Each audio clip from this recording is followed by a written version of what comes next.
Καλησπέρα σας. Είμαι η Φρόσο Γάκη. Είμαι προϊσταμένη προμηθειών και χρηματοδοτούμενων προγραμμάτων στο Μέγαρο Μουσικής Θεσσαλονίκης. Θα σας παρουσιάσουμε μαζί με τους εταίρους μας ερευνητικές δράσεις στις οποίες συμμετέχει το Μέγαρο Μουσικής Θεσσαλονίκης και συγκεκριμένα το ερευνητικό πρόγραμμα Resilience, που υλοποιείται με χρηματοδότηση από το πρόγραμμα Horizon. Το Resilience αξιοποιεί την τεχνολογία και προχωρά σε καλλιτεχνικούς πειραματισμούς, προκειμένου να μελετήσει τη σχέση του ήχου και της μουσικής με τον αστικό σχεδιασμό. Ειδικότερα, εξερευνά τα όρια μεταξύ θορύβου και μουσικής σε ένα μεταβαλλόμενο κόσμο με παραγωγή ακουστικής επίγνωσης σε αστικούς χώρους. Αυτό γίνεται όχι μόνο με μείωση της έντασης του θορύβου, αλλά εφαρμόζοντας και άλλες μεθόδους, όπως είναι η αντιμετώπιση του θορύβου ως ένα παράγωγο ενέργειας, δηλαδή μέσα από το σχεδιασμό θετικών ήχων που θέλουμε να διατηρήσουμε και να πολλαπλασιάσουμε. Ομάδες καλλιτεχνών θα εμπλακούν και θα αξιοποιήσουν πολλαπλές πηγές έμπνευσης, οικοδομώντας παράλληλα εμπιστοσύνη γύρω από τις νέες τεχνολογίες. Το πρόγραμμα έχει ξεκινήσει τον περασμένο Σεπτέμβριο και έχει συνολική διάρκεια 3 χρόνια.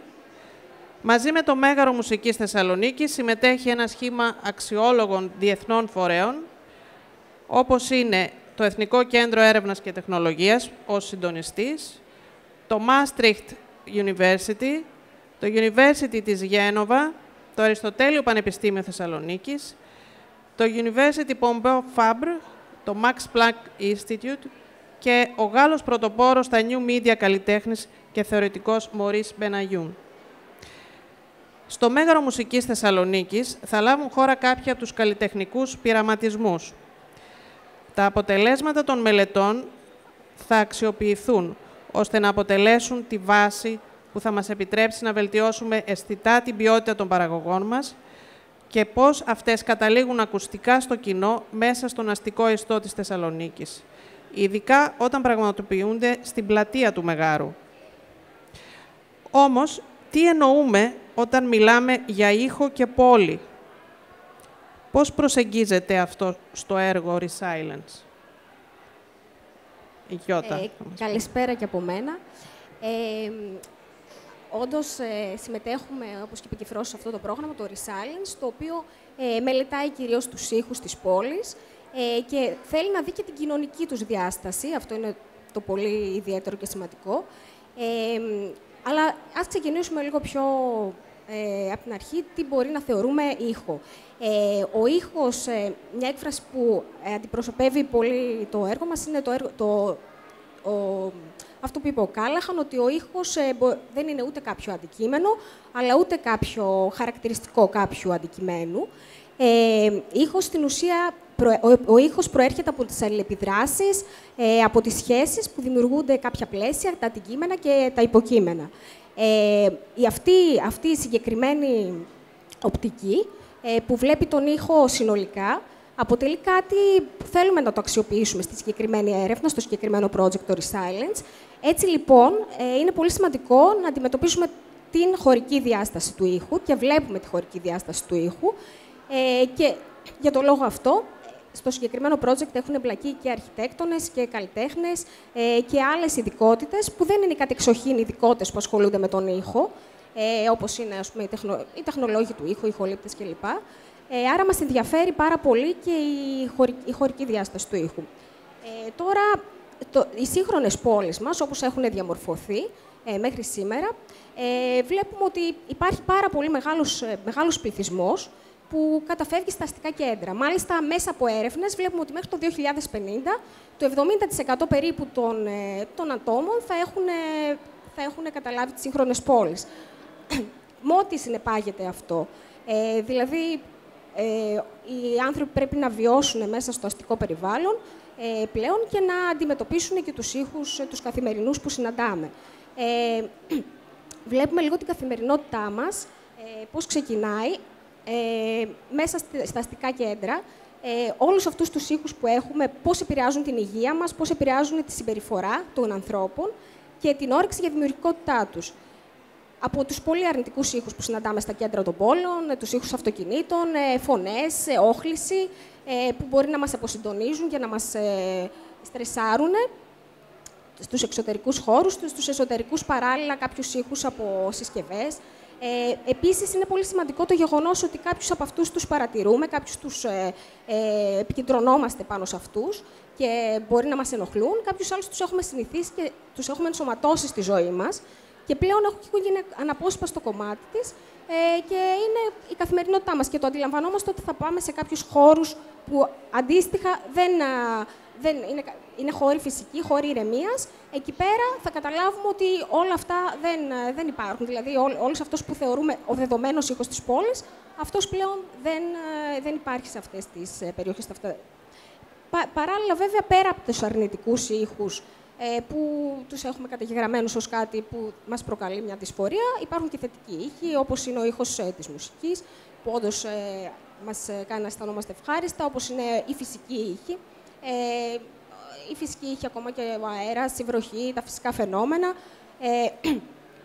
Οπότε, είναι πολύ σημαντικό και αυτό το κομμάτι να το έχουμε στη ζωή μας. Λοιπόν, τώρα, σε σχέση με την επιβίωση στα ανθρώπινα κέντρα, ο άνθρωπος θεωρεί τον ήχο αναπόσπαστο κομμάτι του και τον καταγράφει και στις αναμνήσεις του. Δηλαδή, φτιάχνουμε τις αναμνήσεις μας, ακόμα και με τη βοήθεια του ήχου και δημιουργούμε τέλος πάντων μόνιμες αναμνήσεις με βάση αυτόν. Κάποιες σύγχρονες διερευνήσεις που έχουν γίνει όσον αφορά τον ήχο, χρησιμοποιούμε ιδιαίτερα τις νέες τεχνολογίες AR και XR. Αυτές όλες τις χρησιμοποιούμε και στο κομμάτι της ανάλυσης του ήχου. Επίσης, κάνουμε κάποιες ηχογραφήσεις πεδίου, γίνονται μετρήσεις στο ρίβου. Αυτά είναι ως προς το κομμάτι της διερεύνησης και της ανάλυσης των ήχων. Επίσης, γίνεται και μια αισθητική αξιολόγηση των αστικών ηχοτοπίων. Τώρα, επίσης, υπάρχουν μέθοδοι για αυτή την αξιολόγηση, δηλαδή μπορούμε να συλλέγουμε κάποια συναισθηματικά δεδομένα από τους κατοίκους, να μετράμε την καθημερινή ηχητική τους εμπειρία. Και σε δεύτερο κομμάτι, εφόσον τελειώσει η ανάλυση και η διερεύνηση όλων αυτών των ήχων και των παραμέτρων, το επόμενο στάδιο είναι ο σχεδιασμός του ήχου. Μια πολύ βασική σχεδίαση, ένα πολύ βασικό στοιχείο που το χρησιμοποιούν οι περισσότεροι και οι αρχιτέκτονες είναι να μπορέσουμε κάποιους θετικούς ήχους να τους διατηρήσουμε και να τους πολλαπλασιάσουμε. Επίσης, να απομονώσουμε ίσως κάποιους ήχους που δεν θεωρούμε θετικούς. Αλλά οι καλλιτέχνες αυτή τη στιγμή βρίσκουν και άλλους τρόπους για να προσεγγίσουν όλες αυτές τις μορφές τέλος πάντων ήχων. Ένα στοιχείο είναι οι ηχητικές εγκαταστάσεις που μπορούν να δημιουργήσουν, κάποια χωρική μουσική επίσης που μπορούν να χρησιμοποιήσουν στους ήχους. Τώρα, όσον αφορά το συγκεκριμένο project, το Resilience, όλες αυτές τις παραμέτρους, όλη αυτή την επιστημονικότητα που υπάρχει, όλα αυτά τα κομμάτια τέλος πάντων που αναφέραμε, προσπαθούμε να τα δούμε και να τα... Έτσι λοιπόν, αλλά πέρα από το γεγονός ότι θέλουμε εμείς να τα χρησιμοποιήσουμε και να τα αντιμετωπίσουμε, μας ενδιαφέρει πολύ ο τρόπος και η οπτική των καλλιτεχνών πάνω σε αυτά. Έτσι λοιπόν έχουμε οργανώσει κάποιες περιπτώσεις χρήσης, κάποιες περιπτώσεις εργασίας, πάνω σε αυτές κυρίως εργαζόμαστε. Και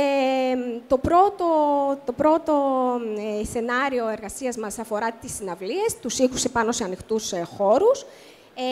Θέλουμε να δούμε πώς αυτοί οι χώροι μπορούμε να διαδράσουν, πώς μπορεί να γίνει εμπλοκή του κοινού μέσα σε αυτούς και με ποιους τρόπους μπορεί να γίνει πιο μεγάλη η εμπειρία των χρηστών σε αυτούς. Ένα δεύτερο σενάριο αφορά τα ηλεκτρικά αυτοκίνητα, δηλαδή τους ήχους που υπάρχουν σε αυτά και στο εσωτερικό και στο εξωτερικό των αυτοκινήτων. Το τρίτο είναι και αυτό που είναι πιο κοντά σε εμάς, τους αρχιτέκτονες και βλέπει τις σύγχρονες πόλεις. Θέλει να αλλάξει το περιβάλλον, το αστικό περιβάλλον, γιατί αυτό επηρεάζει ιδιαίτερα την ζωή και την ποιότητα των κατοίκων. Και το τέταρτο αφορά το ανθρώπινο σώμα και πώς μπορούμε να φτιάξουμε, να δημιουργήσουμε κάποια εργαλεία κάποιες φορητές συσκευές, οι οποίες μπορούν να υποστηρίξουν μια πιο ολοκληρωμένη προσέγγιση και να απολαμβάνουν περισσότερο τη μουσική και τον ήχο. Αυτά από μένα, Φρόσο. Δεν ξέρω τώρα αν σε κάλυψα. Σε ευχαριστούμε πολύ για αυτή την πολύ ωραία ανάλυση για τον ήχο. Να περάσουμε όμως στο θέμα της ιδιαιτερότητας που έχει το έργο αυτό σε σχέση με άλλα που πραγματεύονται παρόμοια θέματα. Η ιδιαιτερότητα είναι ότι ανήκει στην ομπρέλα των STARTS, που περιλαμβάνει προγράμματα που εστιάζουν στη συνεργασία καλλιτεχνών, τεχνολόγων και επιστημόνων. Είναι μια πρωτόγνωρη συνεργασία, μη συνήθις. Διαφοροποιείται το πρόγραμμα αυτό πώς ακριβώς. Πώς θα μας εξηγήσει η Νεφέλη. Γεια σας και από μένα. Είμαι η Νεφέλη Γεωργακοπούλου και είμαι από το ΕΚΕΤΑ, που είναι ο συντονιστής αυτού του έργου. Και όντως έχει αυτή την ιδιαιτερότητα που είπε και η Φρόσο. Ανήκει στην ομπρέλα των STARTS, που είναι μια πρωτοβουλία της Ευρωπαϊκής Επιτροπής που ξεκίνησε το 2016 για την προώθηση συμμαχιών μεταξύ τέχνης, επιστήμης και τεχνολογίας, οι οποίες εφαρμόζουν μια ευρωπαϊκή προσέγγιση στην τεχνολογική καινοτομία με επίκεντρο τον άνθρωπο, αλλά πολύ περισσότερο τις αξίες του και τις ανάγκες του. Αυτό που προσπαθεί να κάνει το STARTS είναι να δημιουργήσει τα αναγκαία πλαίσια για να αλλάξει ο τρόπος που αντιμετωπίζουμε τα προβλήματα της σύγχρονης εποχής, τα προβλήματα του σήμερα. Γιατί, όπως όλοι ξέρουμε, καθημερινά αντιμετωπίζουμε σε ευρωπαϊκό και σε παγκόσμιο επίπεδο πολλές προκλήσεις, όπου οι λύσεις είναι δύσκολο να βρεθούν, ακριβώς γιατί τα προβλήματα είναι πολυδιάστατα και χρειάζονται μια ολιστική προσέγγιση και πολλές φορές και σε τοπικό επίπεδο, κάτι που δυσκολευόμαστε τέλος πάντων να εφαρμόσουμε. Χρειάζεται λοιπόν έρευνα, χρειάζεται πειραματισμός, αλλά χρειάζεται και φαντασία και δημιουργικότητα πολλές φορές και χρειάζεται να φέρουμε μαζί ανθρώπους που είναι έχουν διαφορετικό υπόβαθρο, έχουν διαφορετικό τρόπο σκέψης και διαφορετική νοοτροπία. Εκεί λοιπόν εστιάζει το STARTS, ακριβώς σε αυτό, στο ότι φέρνει τους καλλιτέχνες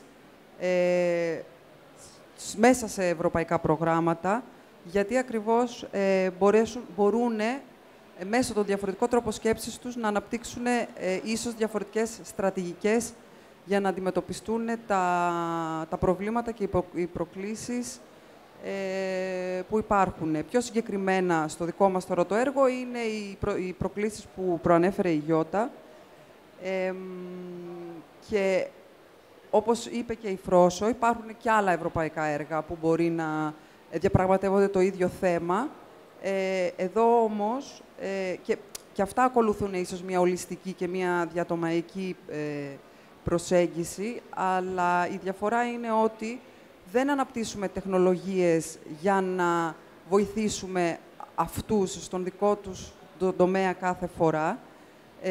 Ας πούμε, για παράδειγμα, όσον αφορά το τομέα του πολιτισμού, δεν ψάχνουμε να αναπτύξουμε τεχνολογίες που θα βοηθήσουν ίσως τους ανθρώπους του πολιτισμού, τους καλλιτέχνες, όλους αυτούς τους φορείς, να ενταχθούν, ας πούμε, για παράδειγμα, στην ψηφιακή μεταβολή ή στη μετάβαση προς την κλιματική ουδετερότητα, που πολλές φορές, ας πούμε, τα ευρωπαϊκά έργα έχουν τέτοιους στόχους, αλλά καλούμε τους καλλιτέχνες να βοηθήσουν αυτοί τους ερευνητές και τους τεχνολόγους με τον διαφορετικό τρόπο σκέψης να προσεγγίσουν διαφορετικά τα προβλήματα που υπάρχουν.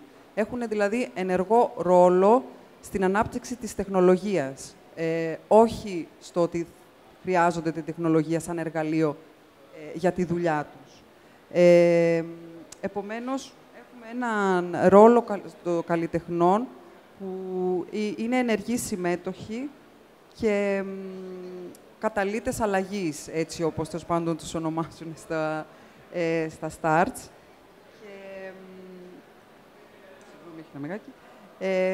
Αυτή είναι βασικά η αλλαγή. Τώρα, η προσέγγιση τέλος πάντων που έχουν τα starts δεν είναι πολύ εύκολο.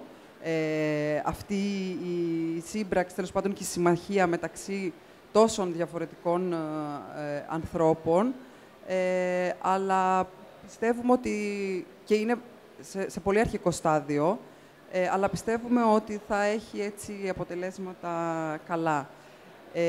Τώρα, το Starts έχει 5 διαφορετικούς πυλώνες. Έχει τα βραβεία, έχει τα περιφερειακά κέντρα, έχει τις φιλοξενίες καλλιτεχνών, τα residencies τέλος πάντων, έχει τους θεματικούς πιλότους και έχει και τις ακαδημίες. Να σας πω λίγα λόγια για τον κάθε πυλώνα. Τα βραβεία Starts δίνουν βραβεία, επιβραβεύουν δηλαδή αυτές τις καινοτόμες συνεργασίες και τα αποτελέσματα στον τομέα της δημιουργικότητας. Οι φιλοξενίες καλλιτεχνών, τα residencies, τα οποία ανήκει και το Resilience, υποστηρίζουν τη συνεργασία μεταξύ επιστημονικών ή τεχνολογικών έργων και καλλιτεχνικών προτάσεων και συμβάλλουν με αυτόν τον τρόπο στην ανάδειξη της τεχνολογίας σε διαφορετικές περιπτώσεις χρήσης. Υπάρχουν οι θεματικοί πιλότοι που αναζητούν καινοτόμες λύσεις και αποτελέσματα σε προκλήσεις που αφορούν, ας πούμε, τη βιομηχανία και την κοινωνία, πάντα σε συνεργασία με τους καλλιτέχνες. Τα περιφερειακά κέντρα που εργάζονται για την ανάπτυξη ενός δικτύου φορέων που ενδιαφέρονται για τη δημιουργία τοπικών κέντρων, πάντα στο πνεύμα των Starts, για να μπορέσουν να ενισχύσουν διαφορετικές πρακτικές, όπως είπαμε, που είναι πάρα πολύ σημαντικό, πρακτικές που βασίζονται πάνω σε αυτή τη συνεργασία μεταξύ τεχνών, επιστημόνων, βιομηχανίας, ακόμα και επιχειρήσεων. Και οι ακαδημίες των Starts που αναφέρονται κυρίως στο πώς να εντάξουμε και πώς να εκπαιδεύσουμε τα παιδιά και τους νέους γύρω από αυτή την ιδέα. Πολύ γενικά, το Starts έχει ήδη χρηματοδοτήσει πάνω από 150 έργα, έχει δώσει πάνω από 200 βραβεία και έχει 7.000 μέλη. Εμείς, σαν Εκετά, δεν είναι η πρώτη φορά με το Resilience που συμμετέχουμε σε ένα τέτοιο έργο. Είχαμε και παλιότερα ένα έργο μαζί και με το Αριστοτέλειο, το Mind Spaces, όπου ήδη έχουμε χρηματοδοτήσει καλλιτέχνες και έχουμε συνεργαστεί μαζί τους και έχουμε προσπαθήσει να βρούμε λύσεις έτσι ώστε να μπορέσουμε να φέρουμε τους πολίτες πιο κοντά στον αστικό και στον αρχιτεκτονικό σχεδιασμό, όπου πάλι επικεντρωνόμαστε στο πώς ο κάθε ένας αντιλαμβάνεται διαφορετικά την πόλη του, με διάφορες τεχνολογίες, τέλος πάντων, που αναπτυχθήκανε σε συνεργασία πάντα με τους καλλιτέχνες. Σε αυτό το έργο έχουμε και το Μέγαρο Μουσικής Θεσσαλονίκης και είναι πολύ σημαντικό γιατί ακριβώς μιλάμε για προβλήματα σε τοπικό επίπεδο και όντας και εμείς κέντρο εδώ της Θεσσαλονίκης, είναι πολύ βασικό να έχουμε τέτοιες συνεργασίες όπου θα δουλέψουμε με την τοπική εδώ κοινωνία για να δούμε πώς μπορούμε να βελτιώσουμε ό,τι έχει να κάνει. Περνάμε από τη θεωρία στην πράξη, ουσιαστικά, με αυτόν τον τρόπο. Βεβαίως. Αυτά από μένα. Θα δούμε το... Ναι, αυτό. Αν θέλεις, θα συνεχίσουμε και μετά. Απλώς, αυτή η πολύ ενδιαφέρουσα αντιστροφή ρόλων των καλλιτεχνών από χρήστες τεχνολογίας σε ουσιαστικά ενεργούς παραγωγούς τεχνολογίας είναι μία από τις πολύ ενδιαφέρουσες πτυχές του έργου και μαζί με όλες αυτές τις εκφάνσεις του ήχου της πόλης που έχουμε αναφέρει, πώς τελικά προσεγγίζονται μέσα από τη συνεργασία αυτή των καλλιτεχνών και των επιστημόνων μέσω του Starts, πώς ακριβώς θα γίνει και στη δικιά μας περίπτωση του έργου. Καλησπέρα και από μένα. Ελπίζω να ακούγομαι καλά. Είμαι η Καλλιόπη Βαλσαμίδου, εκπροσωπώ το Αριστοτέλειο Πανεπιστήμιο Θεσσαλονίκης και ειδικότερα το Τμήμα Αρχιτεκτόνων Μηχανικών, μαζί με την Παναγιώτα Κούλαλη. Θα ήθελα να πάρω έναυσμα από τη συζήτηση που κάναμε πριν μαζί με την Εφέλη, λιγάκι για τη διαφοροποίηση που έχουν τα προγράμματα STARTS. Και θα το πιάσω λιγάκι από την αρχή. Δηλαδή, θέλω να αναφερθώ ότι όλα τα προγράμματα αυτά από την αρχή της σύνταξής τους φυσικά θέτουν κάποιους στόχους, αλλά και εντοπίζουν κάποιες προκλήσεις ή σενάρια εργασίας, όπως προαναφέρθηκαν, τα οποία αποτελούν πάρα πολύ σημαντικό κορμό όλου του έργου. Αλλά αυτό που έχουμε, έτσι, που διαφοροποιείται αισθητά στο Resilience, το πρόγραμμα που συζητάμε εδώ πέρα, που ανοίξει την ομπρέλα των STARTS, είναι ότι αυτές οι εντοπισμένες προκλήσεις είναι ανοιχτές προς ερμηνεία από καλλιτέχνες οι οποίοι θα έρθουν στο πρόγραμμα αργότερα από την έναρξή του. Οι καλλιτέχνες έρχονται μέσα από ανοιχτές προσκλήσεις. Ήδη έχουμε κάνει την πρώτη ανοιχτή πρόσκληση. Είχαμε περίπου 130 αιτήσεις από όλο τον κόσμο. Και είναι εξαιρετικά ενδιαφέρον να δούμε ακριβώς αυτό που προανέφερα, ότι τελικά οι καλλιτέχνες έρχονται και φέρνουν μια νέα ματιά και επαναπροσδιορίζουν αυτές τις προκλήσεις που έχουμε θέσει από την αρχή. Εμείς οι προκλήσεις μας πραγματεύονται κυρίως, όπως έχουμε προαναφερθεί, ζητήματα που αφορούν γενικότερα τον ήχο και την πόλη. Ενώ εξειδικευμένα μπορούμε να τα χωρίσουμε σε 4 επιμέρους ομάδες. Η πρώτη, η οποία αφορά χώρους συναυλιακούς και χώρους συνάθρησης πολλών ανθρώπων. Η δεύτερη, που αφορά τον ήχο με τα οχήματα στη σύγχρονη πόλη και τη νέα συνθήκη που δημιουργείται με την εμφάνιση και τον έντονο πολλαπλασιασμό των ηλεκτρικών οχημάτων στην πόλη. Τρίτον, είναι το θέμα που αφορά τον αστικό χώρο, το πώς τον βιώνουμε και πώς το σχεδιάζουμε σε σχέση πάντα με τον ήχο. Και τέλος, έχουμε μια συνθήκη που αφορά τους ήχους, πάντα συνυφασμένους με την κοινωνική ενσωμάτωση. Ειδικότερα θα σας αναλύσω λιγάκι σχετικά επιγραμματικά 2 από τις 5 προτάσεις καλλιτεχνικές, τις οποίες έγιναν αποδεκτές κατόπιν αξιολόγησης στο πρόγραμμα. Και ξεκινώντας, θα μιλήσουμε λιγάκι για την πρώτη πρόταση, για τον καλλιτέχνη Ανδρέα Σέρα, ο οποίος το κομμάτι το οποίο η ενασχόλησή του επικεντρώνεται στο μέρος του ήχου και της πόλης και το πώς τελικά οι προκλήσεις που συναντώμε τις χρησιμοποιούμε για να σχεδιάσουμε και να διαδράσουμε με την πόλη. Συνολικά, το έργο του προτείνει την ανάπτυξη ενός διαδραστικού περιβάλλοντος, το οποίο είναι ικανό να καθοδηγείται από τον ήχο. Έτσι, θα μπορούσαμε να πούμε ειδικότερα ότι ο καλλιτέχνης οραματίζεται τη δημιουργία ενός χώρου, που οι συμμετέχοντες, όταν έρχονται μέσα σε αυτόν, θα είναι ικανοί να έρχονται σε επαφή με εικονικά ηχοτοπία μιας πόλης, αλλά όχι μόνο να έρχονται σε επαφή με αυτά, θα μπορούν επίσης να αλληλεπιδρούν μαζί τους, να τα διαμορφώνουν και να τα διαφοροποιούν μέσω κινήσεων του σώματός τους. Αυτό φυσικά δεν θα μπορούσε να επιτευχθεί χωρίς τη συνεισφορά των εταίρων του προγράμματός μας, που με τεχνογνωσία τους θα υποστηρίξουν τέτοια οράματα που έχουν οι καλλιτέχνες. Σε αυτή την περίπτωση θα έχουμε, όπως αναφέρθηκε και από τη Γιώτα, στα ηχοτοπία τα εικονικά, θα υπάρχουν και αρνητικά, αλλά και θετικά στοιχεία από τους ήχους που καθημερινά όλοι ακούμε γύρω μας. Ο στόχος αυτής της πρότασης είναι συνολικά να προωθήσει την ενεργό συμμετοχή του χρήστη, είτε στο μετριασμό των αρνητικών ήχων, είτε στην ενίσχυση αυτών, ανάλογα κατά περίπτωση. Ειδικότερα, τα STARTS προγράμματα, όπως είπαμε, παροτρύνουν επιστημονικά πειράματα. Εγώ θα τα έλεγα περισσότερο διεπιστημονικά, αφού είναι μέσω της συνεργασίας καλλιτεχνών και επιστημονικών εταίρων. Στην προκειμένη περίπτωση, ο Ανδρέας Σέρα θα συνεργαστεί με 2 πανεπιστημιακούς εταίρους. Είναι το Πανεπιστήμιο του Μάστριχτ και το Πανεπιστήμιο της Γένοβας. Και θα διεκπεραιώσει 2 επιστημονικά πειράματα. Το πρώτο πείραμα έχει στόχο να καταγράψει και να αναλύσει φυσιολογικά σήματα, αλλά και να μετρήσει και να αναλύσει επίσης ποιοτικές κινήσεις ενός ατόμου, όταν αυτό αλληλεπιδρά και κινείται μέσα σε ένα εικονικό ηχοτοπίο. Ενώ το δεύτερο πείραμα έχει τους ίδιους στόχους, δηλαδή την καταγραφή και ανάλυση φυσιολογικών σημάτων, όπως επίσης και των κινήσεων, αλλά αυτή τη φορά όχι σε ένα άτομο, αλλά σε μια ομάδα ατόμων, τα οποία εκτελούν μια κοινή δράση. Αυτά τα πειράματα ουσιαστικά θα μπορούσαμε να πούμε, προσπαθούν να διερευνήσουν το αντίκτυπο που έχουν οι ήχοι που παρεμβάλλονται μέσα στην καθημερινότητά μας, τόσο στο πώς αλληλεπιδρούμε εμείς με τον αστικό χώρο, πώς κινούμαστε μέσα σε αυτό, αλλά και το πώς αυτοί μπορεί να επηρεάσουν τη δυναμική μιας ομάδας. Η τελική διαδραστική εγκατάσταση θα παρουσιαστεί στο τέλος στη Γένοβα, σε εκδήλωση των STARTS. Προχωρώντας τώρα στην δεύτερη καλλιτεχνική δουλειά που θα αναφερθούμε, είναι μια διαφορετική πρόταση, αφού εκ των πραγμάτων προσεγγίζει διαφορετική πρόκληση από την πρώτη.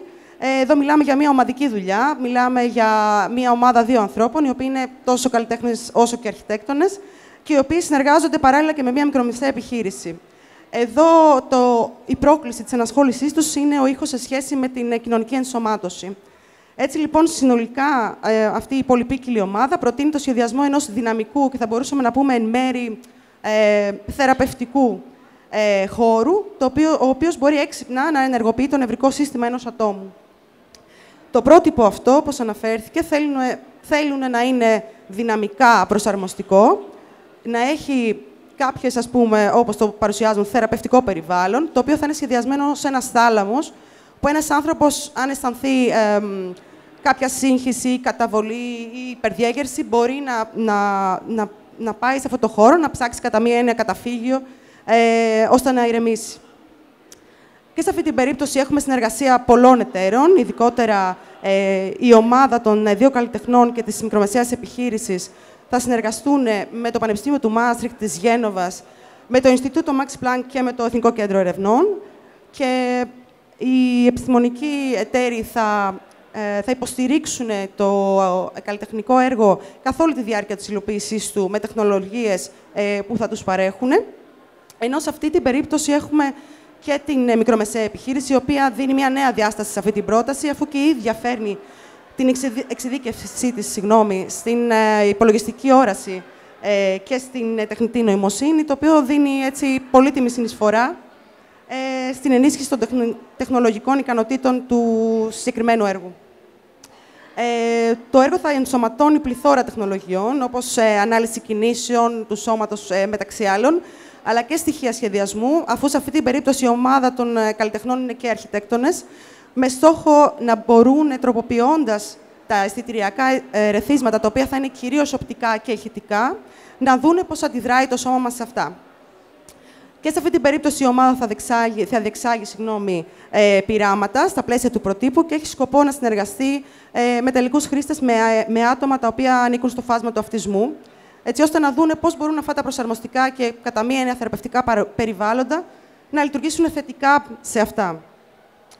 Τα πειράματα αυτά και συνολικά θα μπορούσαμε να πούμε η συγκεκριμένη καλλιτεχνική πρόταση προσπαθεί να κατανοήσει την κατάσταση του ανθρώπινου σώματος όταν αυτό δέχεται οπτικά και ηχητικά ερεθίσματα. Τέλος, το συγκεκριμένο πρότυπο θα εκτεθεί ως φυσική εγκατάσταση στο Μέγαρο Μουσικής Θεσσαλονίκης, όπου θα μπορεί να το αξιολογήσει κάποιος και να το δοκιμάσει. Συμπερασματικά, κλείνοντας, θα ήθελα λιγάκι να πω ότι τα 2 παραδείγματα που συζητήσαμε βλέπουμε ότι είναι πολύ διαφορετικά μεταξύ τους, αναμενόμενο γιατί πραγματεύονται και διαφορετικές προκλήσεις εν γέννη φυσικά, αλλά και η σύσταση των ομάδων είναι διαφορετική, αφού η πρώτη ομάδα είναι ένας καλλιτέχνης μόνος, ενώ στη δεύτερη έχουμε μια σύμπραξη 2 καλλιτεχνών αρχιτεκτόνων και μιας μικρομεσαίας επιχείρησης. Αλλά το ενδιαφέρον εδώ υπόκειται ότι βλέπουμε ότι οι 2 καλλιτεχνικές προτάσεις αξιοποιούν διαφορετικές τεχνολογίες που παρέχονται από επιστημονικούς εταίρους, αλλά δεν θέλουμε να σταθούμε μόνο στις διαφορετικότητες, αλλά και στα κοινά στοιχεία που έχουν αυτές οι 2 μεταξύ τους, τα οποία είναι ότι βλέπουμε ότι και οι 2 προτάσεις προσπαθούν μέσα από πρωτότυπες καλλιτεχνικές εγκαταστάσεις να εξετάσουν τις προκλήσεις με μια νέα διαφορετική διεπιστημονική ματιά.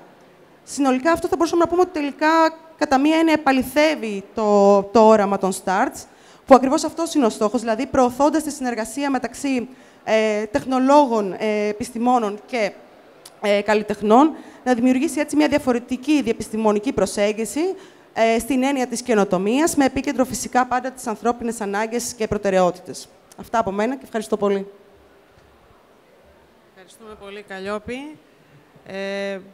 Ελπίζω να έγινε έτσι να πήρατε μια γενική εικόνα του τι προσπαθούμε να κάνουμε μέσα από αυτό το έργο. Συνοψίζοντας, απλά να πω ότι ουσιαστικά και ο τίτλος του έργου, το Resilience, δηλώνει αυτό που προσπαθούμε να κάνουμε. Ότι προσπαθούμε ουσιαστικά να ουδετεροποιήσουμε το θόρυβο δυναμικά, προς όφελος θετικών ήχων, παραγωγικών ήχων, ευχάριστων ήχων, προπαντός. Σας ευχαριστούμε πολύ. Αν έχετε κάτι να ρωτήσετε, αν έχετε κάτι να προσθέσετε, αν θέλετε να συμμετέχετε ως καλλιτέχνας στην προσπάθειά μας. Ευχαριστούμε.